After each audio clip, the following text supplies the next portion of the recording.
नमस्कार विद्यार्थियों, एक बार पुनः आप सभी का आपके अपने YouTube चैनल के आर प्रचार पर हार्दिक स्वागत एवं अभिनंदन।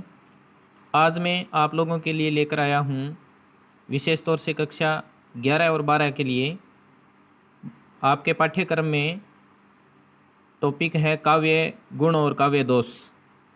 काव्य शास्त्र के ये टॉपिक काव्य गुण काव्य दोष, उनमें से जो मुख्य काव्य गुण है और काव्य दोष है उनके बारे में विस्तार से चर्चा करेंगे। जैसे काव्य गुण, अब सबसे पहले ये है कि गुण क्या चीज़ होती है।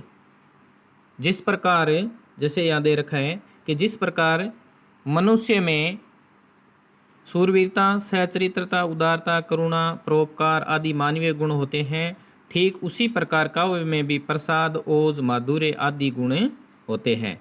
उसके बाद में जैसे चारित्रिक गुणों के कारण मनुष्य की शोभा बढ़ती है, वैसे ही काव्य में भी इन गुणों यानी प्रसाद, माधुर्य, ओज, ये जो गुण होते हैं, उन गुणों का संचार होने से उनके रस में दिव्य चमक सी आ जाती है, यानी उसको पढ़ने में रस की प्राप्ति होती है। गुणों के भेद, अब अलग अलग आचार्यों ने गुणों के अलग अलग भेद माने हैं। उनमें इनका निरूपण सर्वप्रथम आचार्य भरत मुनि काव्य गुणों के बारे में सबसे पहले बताया है।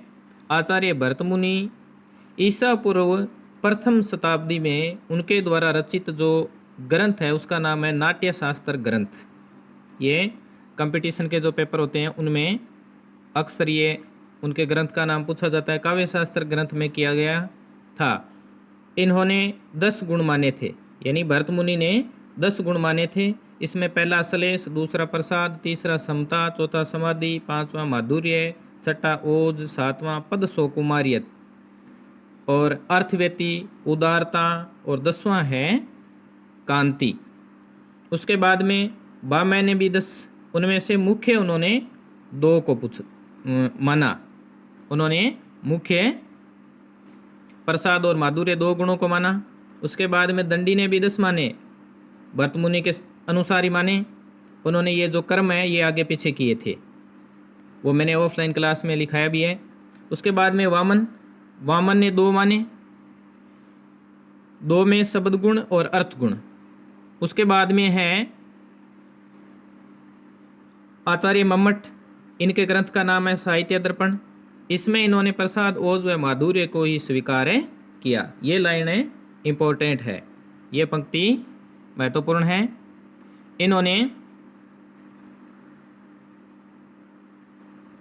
प्रसाद, ओज व माधुर्य को ही स्वीकार किया। और जगन्नाथ ने भी रस, गंगाधर में इन तीनों को ही, यानी ऊपर जो दे रखे हैं ना प्रसाद, ओज व माधुर्य को। उसके बाद में जहाँ प्रश्न बनने की जो संभावना है, अब तक जो प्रश्न पूछे गए हैं वो प्रसाद, ओज गुण के जो पहचान कैसी है उनके बारे में पंक्ति देकर उसके बीच में रिक्त स्थान के बारे में प्रश्न पूछे गए हैं। तो हो सकता है अब की बार भी वैसा ही पूछे, लगभग यही संभावना है। अब उक्त गुणों की विशेषता, उक्त गुणों यानी ये जो 3 गुण है, मुख्य ये जो 3 गुण है, इनकी विशेषताएं, एक एक गुण की हमें विशेषताएं पढ़ेंगे। उनको आप कंठस्थ कर लेना है, उनको अच्छी तरीके से याद करना है। सबसे पहला गुण है प्रसाद, और इन तीनों में ये काफ़ी सरल भी है। प्रसाद गुण युक्त जो रचना है उनमें देखो, यहाँ से आपको पूरा ध्यान देना है। ऐसी रचना जो पढ़ते ही अर्थ ग्रहण कराए, यानी प्रसाद गुण युक्त जो रचना है जिसको पढ़ते ही आपको सीधा अर्थ मिलेगा, यानी आपको शब्दावली क्लिष्ट नहीं मिलेगी और न ही आपको ज़्यादा इसको समझने में प्रयत्न या प्रयास करना होगा। और इसमें स्वच्छता होगी और स्पष्टता, यानी स्पष्ट रूप से आपको अर्थ समझ में आ जाएगा। और इनके बारे में अलग अलग बताया भी गया है, अलग अलग परिभाषाएं भी दी गई है और अलग अलग इसका अर्थ भी बताया गया। उसमें यह गुण चित्त को प्रसन्न करने वाला होता है, या इसमें स्वच्छ कपड़े व धुले हुए कपड़े के समान इस गुणयुक्त रचना होती है। और सूखी लकड़ी के समान, जैसे सूखी लकड़ी में अग्नि सहज ही समाहित हो जाती है, उसी प्रकार ये जो गुण है ओज गुण प्रसाद गुण युक्त जो रचना है, इसको पढ़ते ही आपको अर्थ स्पष्ट रूप से समझ में आ जाता है। और यह समस्त रचनाओं और रसों में रहता है, यानी जितनी भी रचनाएं हैं, गद्य है, पद्य है, जितने भी जो रस है उनमें ये रहता है। इसमें आए शब्द सुनते ही अर्थ के द्योतक होते हैं, यानी अर्थ प्रदान करने वाले होते हैं। और इसके उदाहरण में हे प्रभु आनंद दाता ज्ञान हमको दीजिए, शीघ्र दुर्गुणों से हमें कीजिए, इस प्रकार से। उसके बाद में ये नर होने निराश करो मन को, कुछ काम करो, इस प्रकार से ये रचना है। उसके बाद में आगे है, जैसे चारू चंद्र की चंचल किरणें खेल रही थी जल थल पे, ये आपके अलंकार में भी है ये पंक्ति, तो इसको पढ़ते ही सीधा अर्थ ग्रहण हो जाता है। उसके बाद में ये पंक्ति है, वह आता पछताता पथ पर आता, दो टू कलेजे के करता, पछताता पथ पर आता। तो इस प्रकार से ये जो पंक्तियां हैं जिनका अर्थ आपको सहज ही समझ में आ जाती है। तो ये आपको प्रसाद गुण की मुख्य मुख्य जो विशेषताएं हैं, मुख्य मुख्य उनके जो लक्षण हैं, उनका ध्यान रखना है। और इस प्रकार से कोई पंक्ति आपको देकर पूछ भी लिया जाता है। उसके बाद में 2 नंबर पर आपके है ओज गुण। ओज गुण ऐसी काव्य रचना जिसको पढ़ते ही या पढ़ने से चित्त में जोश, वीरता, उल्लास आदि की भावना उत्पन्न हो जाती है, वह ओज गुण युक्त रचना कहलाती है। यानी इसमें आपको आपके मन में जोश है, वीरता है, उल्लास है, जैसे मतलब कोई युद्ध का वर्णन है, इस प्रकार से। इसमें ये आपको याद रखना है, इसमें गौड़ी रीति की तरह है, इसमें संयुक्त अक्षरों, यानी इसमें ओज गुण युक्त जो रचना होगी उसमें संयुक्त अक्षर आपको ज़्यादा मिलेंगे। टय वर्गीय यानी मूर्धन्य वर्ण आपको ज़्यादा मिलेंगे, जैसे ऋतु रसणाना मूर्धा। और सामासिक यानी इसमें बड़े बड़े समास मिलेंगे आपको। पदों एवं रेफ युक्त वर्णों का प्रयोग अधिक होगा। रेफ युक्त वर्ण यानी ये जो ऊपर रेफ दे रखा है, जैसे अर्थ लिखते हैं और ऊपर जो रे लिखा जाता है, ये जैसे वर्णों नाम लिख रखा है, इसमें ये विशेष तौर से प्रधान है। इसमें एक और है, आपको इसमें याद रखना है परुष वर्ण। कौन सा वर्ण? परुष वर्ण, ये भी याद रखना है। कई बार पूछ लिया जाता है कि परुष वर्ण युक्त रचना कौन से गुण की कहलाती है, तो उसमें आपके होता है ओज गुण। एक बार पुनः पढ़ेंगे कि ऐसी काव्य रचना जिसको पढ़ते ही या पढ़ने से चित्त में जोश, वीरता, उल्लास आदि की भावना उत्पन्न हो जाती है, वह ओज गुण युक्त रचना कहलाती है। और इसमें गौड़ी रीति की तरह इसमें संयुक्ताक्षरों यानी संयुक्त अक्षर आएंगे, टय वर्गीय वर्णों, सामासिक पदों यानी बड़े बड़े समास एवं रेफ युक्त वर्णों का अधिक प्रयोग होगा। और एक आपको याद रखना है परुष वर्ण। कौन से वर्ण? परुष वर्ण, ये आपको पूरा ध्यान में रखना है। उसके बाद में इसके उदाहरण है, ये प्रसिद्ध उदाहरण है, चिक्कर ही दिग्गज डोल मही ऐलोल सागर खर भरे, और मन हरक सम गंधर्व सुर मुनि नाग किन्नर दुख टरे। जब भगवान राम लंका पर चढ़ाई करते हैं उस समय का ये सुंदर वर्णन किया गया है। इसका अर्थ आपको ज़्यादा जानने की ज़रूरत भी नहीं है, और ऑफलाइन क्लास में मैंने कक्षा के अंदर विस्तार से इसका अर्थ बता भी दिया। अब अगर अर्थ में बताऊं तो वीडियो काफ़ी लंबा भी हो जाएगा। आपको देखो ये संयुक्त अक्षर दिखाई दे रहे हैं, ये देखो, और ये गंधर्व है, इनमें जैसे ये टरे है, इनमें आपको ये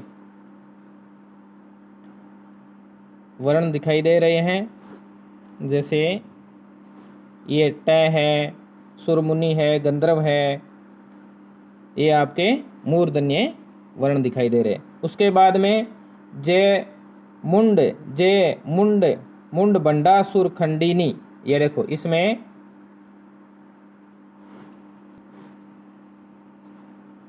पंक्ति है ये। उसके बाद में देशभक्त वीरों, मरने से नेक नहीं डरना होगा, प्राणों की बलिदान, प्राणों का बलिदान देश की वेदी पर करना होगा। इसमें एक प्रकार का जोश है, यानी जोश युक्त पंक्तियां हैं ये, तो इसमें भी ओज गुण है। उसके बाद नंबर 3 आपके माधुर्य गुण।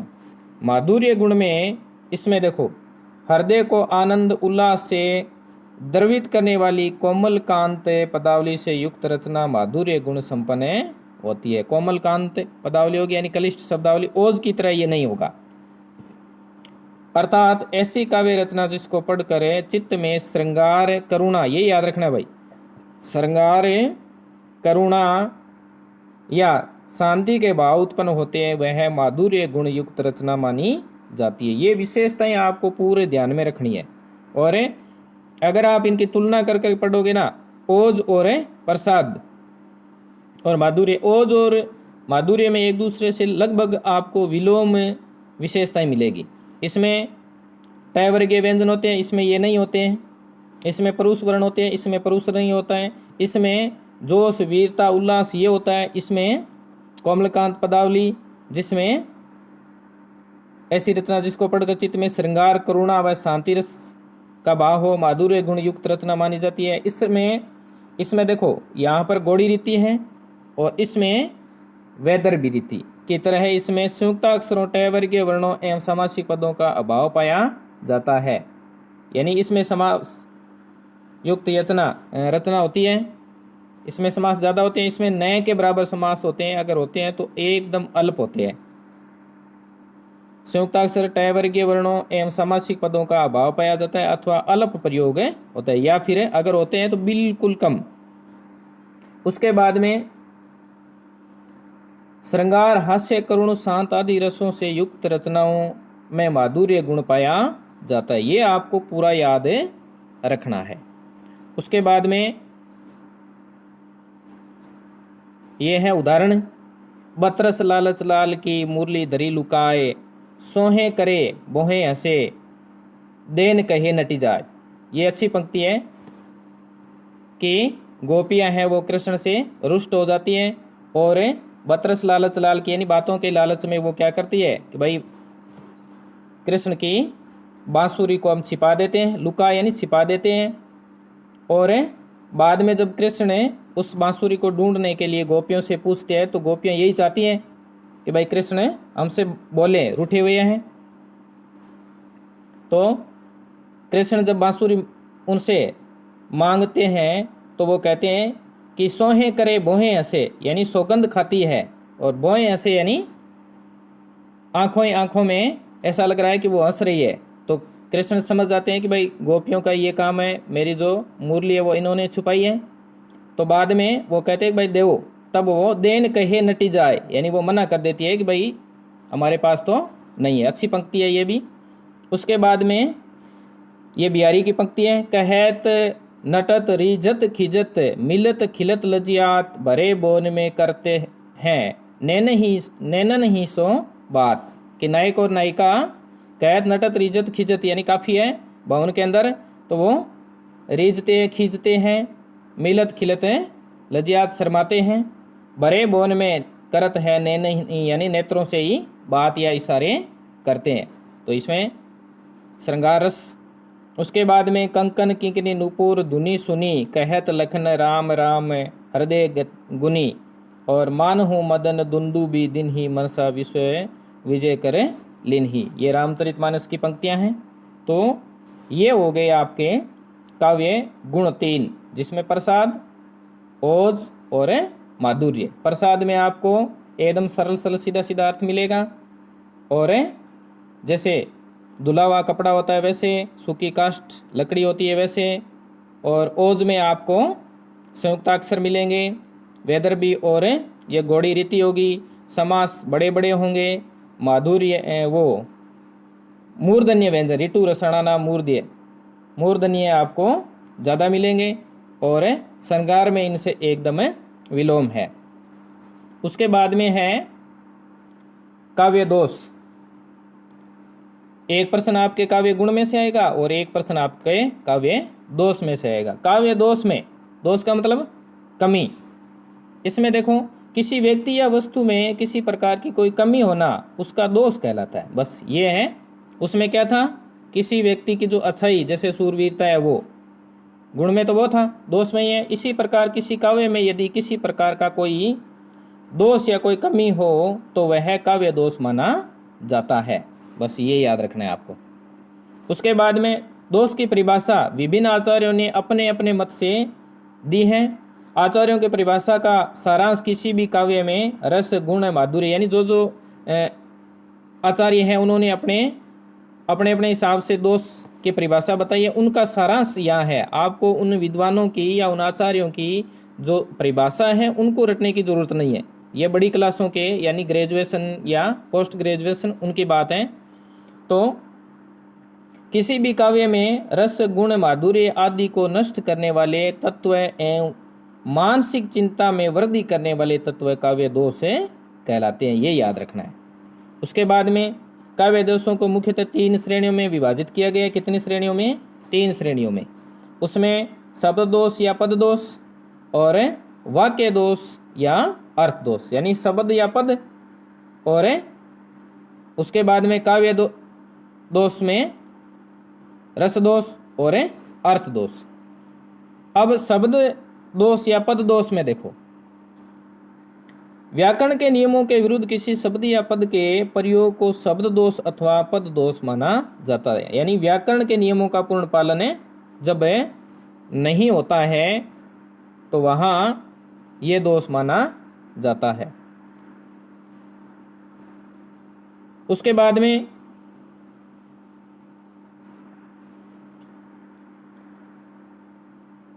अर्थात जब किसी काव्य में व्याकरण संबंधी कोई त्रुटि या गलती पाई जाती है तो वहां शब्द दोष या पद दोष माना जाता है। जैसे कुमुदिनी खिल गया बाल रवि को देखी।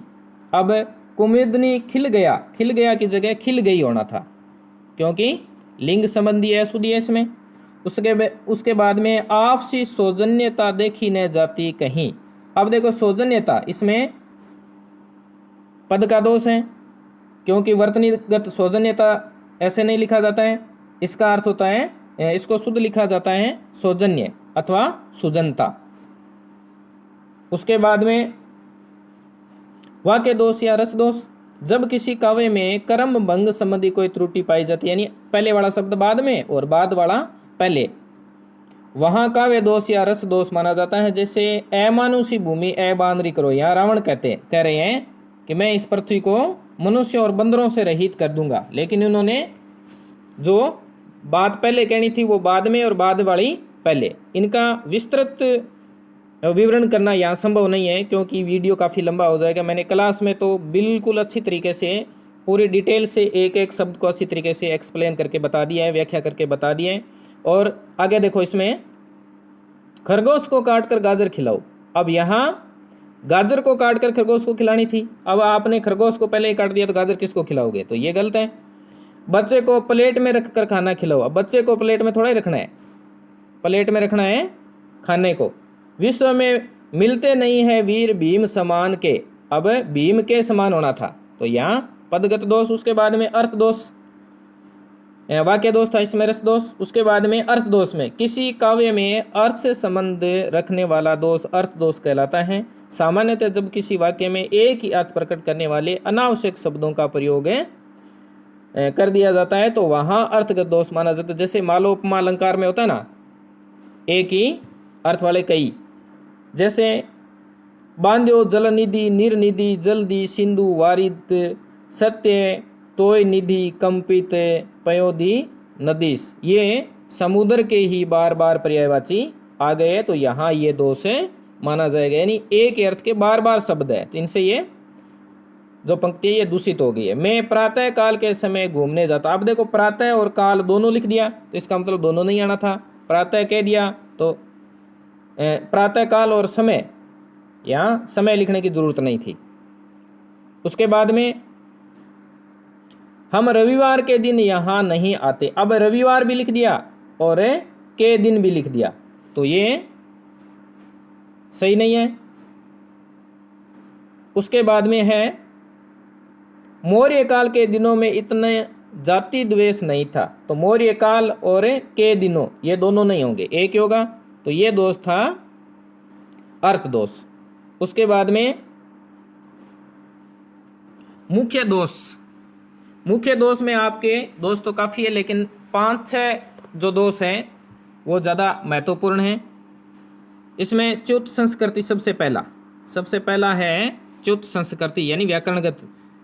जब व्याकरण विरुद्ध व्याकरण की दृष्टि से दूषित शब्द या शब्दों का प्रयोग किया जाए तो वहां च्युत संस्कृति दोष माना जाता है। उदाहरण है क्षण भर रहा उजाला में, तो यहाँ उजाले में होना था। उसके बाद में यहाँ उजाला में के स्थान पर उजाले में होना चाहिए था। राजे विराजे और मख भूमि में ये यहाँ राजे के स्थान पर है राजा होना था। खिले फूल सब गिरा दिया, अब गिरा दिया तो यहाँ है एक वचन, और फूल खिले फूल यहाँ क्या है बहुवचन, तो यहाँ गिरा दिए होना चाहिए था। उसके बाद में श्रुति कटुत्व दोष, ये कई बार परीक्षा में पूछा जाता है। श्रुति कटुत्व दोष में जब कानों को उद्वेगजनक यानी कड़वे या कठोर परुष वर्णों, ये परुष वर्ण आपके ओज गुण में भी आया था, वाले शब्द या शब्दों का प्रयोग हो, मूर्धन्य वर्ण और संयुक्त वर्ण साधारणतः परुष और श्रुति कटुत्व वर्ण होते हैं, सुनने में कड़वे होते हैं। मूर्धन्य यानी ऋतु रसना नाम मूर्धा। उसके बाद में उदाहरण में देखो क नंबर में कब की इकटक डटी रही टटिया अंगूरन टारी, तो यहाँ देखो टारी टटिया इकटक डटी ये शब्द कर्ण कटु है। उसके बाद में पावन पद वंदन करके प्रभु कब कार्तार्थ्य मिले मुझको, ये कार्तार्थ्य शब्द है वो सुनने में कलिष्ठ लग रहा है। उसके बाद में पर क्या न है विषयोत्कृष्टता करती विचारोत्कृष्टता, दोनों शब्द कलिष्ठ हैं और इनमें मूर्धन्य वर्ण भी है। उसके बाद में अप्रतित्व दोष। अप्रतित्व दोष में जब ऐसे शब्द का प्रयोग किया जाए जो उस अर्थ में किसी विशेष शास्त्र में ही प्रयुक्त हो, ये भी अच्छा है कि बहुत ज़्यादा इसमें कलिष्ठ शब्दावली होगी जो आपके बहुत मुश्किल से समझ में आएगा, या शास्त्र में भी उनका अर्थ ज़्यादा मिलेगा। उदाहरण तत्व ज्ञान पाकर हुआ आशय दलित समस्त, अब यहाँ आशय का अभिप्रेत अर्थ वासना है। इस पर इस अर्थ में यह शब्द योग शास्त्र में ही प्रयुक्त होता है, तो ये शास्त्र की बात हो रही थी। उसके बाद में है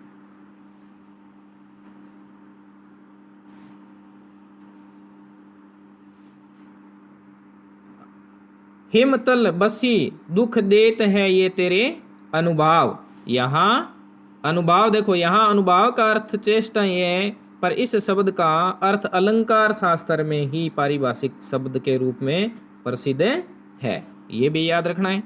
उसके बाद में कलिष्ठत्व दोष, चौथा दोष है जब अर्थ सहज ही समझ में न आए, अर्थ समझने के लिए बहुत प्रयत्न या बहुत प्रयास या माथापच्ची करनी पड़े, यानी शब्दावली ऐसी हो जैसे ज़्यादा तत्सम युक्त शब्दावली हो सकती है, या फिर जिनका अर्थ आपको सहज ही समझ में न आए। उदाहरण एम सुतापति वाहन प्रिय तुम इसमें रतिन फेर हिमालय की सुता। हेम सुता यानी हिमालय की सुता यानी पार्वती के पति शिव के वाहन अर्थात बैल अर्थात मूर्ख। ये देखो कितना कलिष्ठ दोष इसमें है, यानी एक में दूसरा, दूसरे में तीसरा, इस प्रकार से ये पद हैं, इनको जोड़ा गया है। उसके बाद में ये आपके यमक अलंकार में भी एक उदाहरण है, जैसे सारंग ले सारंग चलियो सारंग पूग्यो आए सारंग दर सारंग खोलियो सारंग मुख सारंग गिरे जाए। यानी एक मोर है वो मुंह में सांप लेकर चला है, जो मैंने कक्षा में बता भी दिया है। उसके बाद में 5 नंबर का दोष है ग्रामत्व दोष। इसमें आपको याद रखना है कि इस दोष के जो पद आएंगे या जो पंक्ति आएगी उसमें ग्रामीण भाषा के शब्द ज़्यादा होंगे। जब शिष्ट समाज में प्रयुक्त न होने वाले असंस्कृति सूचक या गंवारू शब्द या शब्द का प्रयोग किया जाए, या जब गंवारू न होने पर भी वाक्य का भाव गंवारू हो तो वहां ग्रामत्व दोष माना जाता है। उदाहरण, मुंड पे मुकुट धरे सोवत है गोपाल। अब मुंड की जगह मुख होना चाहिए था। ये मुंड शब्द है जो ग्रामीण भाषा का गंवारू शब्द लग रहा है। उसके बाद में मचक मचक कर मत चलो। ये मचक मचक जो शब्द है, जो भी अक्सर हमें ग्रामीण लोग ज्यादा बोलते हैं। उसके बाद में कैसे कहते हो इस द्वार पर फिर से कभी न आओ। द्वार, अब ये सही तरीके से द्वार होना चाहिए था या दरवाजा होना चाहिए था। उसके बाद में टूटी खाट पर टपकट टटिया टूटी। ये देखो, इसमें आप ये मत कर देना कि भाई टय टय वर्ण आ रहा है तो ये दोष दूसरा न है, ऐसा नहीं है, ये है। तो ये टपकट टटिया टूटी ये सारे शब्द ग्रामीण परिवेश के लग रहे हैं। उसके बाद में मुंड गुआए हरी मिले मुंडाए, ये मुंडाए शब्द है। मुंड मुंडाए हरी मिले हर कोई ले मुंडाए, यानी अपने सिर को। बार बार के मुंडिए भेड़ बेखुंटे जाए, यानी भेड़ को बार बार मूंड रहे, यानी उनके बाल काटे जा रहे हैं। अगर ऐसा होता तो बैकुंठ भेड़ सबसे पहले जाती। उसके बाद में चपल चारू लोचन चलते थे डेंडुआ की आंखिन से नित्य। यहां शब्द आया है ये डेंडुआ, तो ये ग्रामीण लग रहा है। उसके बाद में है अक्रमत्व दोष। इसमें कर्म आगे पीछे होगा।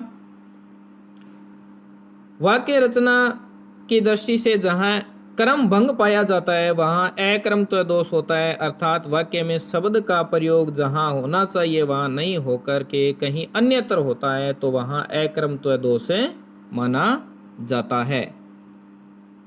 जैसे उदाहरण के रूप में विश्व में लीला निरंतर यह कह रहे हैं मानवी, अर्थात वे प्रभु इस विश्व में निरंतर मानवी लीला, कौन सी लीला? मानवी लीला कर रहे हैं। यहाँ मानवी शब्द लीला से पहले प्रयुक्त होना चाहिए था, लीला से क्या आना था पहले, परंतु सही कर्म पर प्रयुक्त नहीं होने से यहाँ अक्रमत्व दोष पाया जाता है। उसके बाद में एक आपको शुरू में बताया भी था, जैसे इसमें ये रहा वाक्य दोष या रस दोष में।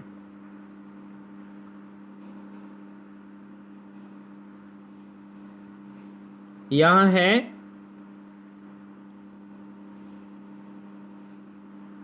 विश्व में लीला निरंतर कह रही है मानवीय, तो देख लिया अमानुष भूमि अबानरी करो, तो यह है। उसके बाद में है एक दो आपके अश्लीलत्व है, ये दोष है। अश्लीलत्व में शब्दावली अश्लील होगी, वो भी आपको थोड़ा ध्यान में रखना है। बाकी जहाँ तक मेरा अनुमान है कि काव्य दोष और काव्य गुण में ये जो वीडियो है इसको 2-3 बार आप सुनोगे तो आपका प्रश्न सही मानता हूँ मैं कि सही हो जाएगा। और इसी प्रकार के वीडियो को और प्राप्त करने के लिए हमारे YouTube चैनल को सब्सक्राइब करें, लाइक करें और शेयर करें। धन्यवाद।